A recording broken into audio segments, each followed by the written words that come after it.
Were conducted 52 years ago here at Fort Gibson, Oklahoma, when both my great-grandmother Phyllis Pettit and her brother Johnson Thompson were in their 80s, part of a federal writers project. Now, both of them are buried in this cemetery.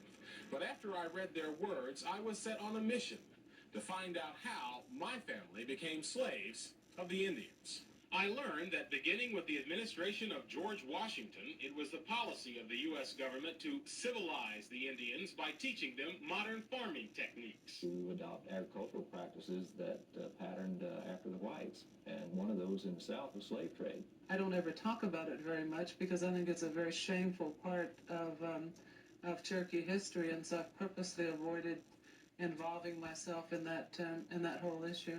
While the current chief may be ashamed, at the Cherokee Museum today are slave bills of sale, including one for 3 slaves bought in 1841 by then Principal Chief John Ross. The chief and his brother Lewis were among the biggest slaveholders in the tribe. Indeed, many of my mother, Kathleen's ancestors, the Rosses, were owned by the chief's family. They were Southerners. They adopted Southern institutions, Southern dress, Southern black slavery. But one characteristic they did not like was Southern greed for their land. By 1830, through wars and treaties, the 5 tribes had lost most of it. Then they were all ordered to move west to Oklahoma. 4 of the tribes left, but the Cherokees took their case to the U.S. Supreme Court and won. At least they won the lawsuit.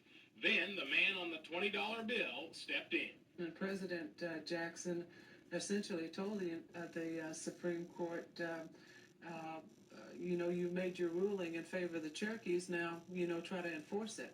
As president, Andrew Jackson controlled the army, so 14,000 Cherokees and 1,600 slaves were herded to Oklahoma, some groups in winter, with about a quarter of the Indians and blacks dying along the way. You got plenty of Indians right today don't like Andrew Jackson in this area. 84-year-old Luther Scales, who describes himself as 1/4 black and 3/4 Indian, is president of the Coweta, Oklahoma Historical Society.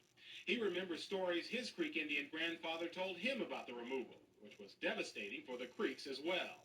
He said the roughest part of it was crossing the Mississippi River in a boat.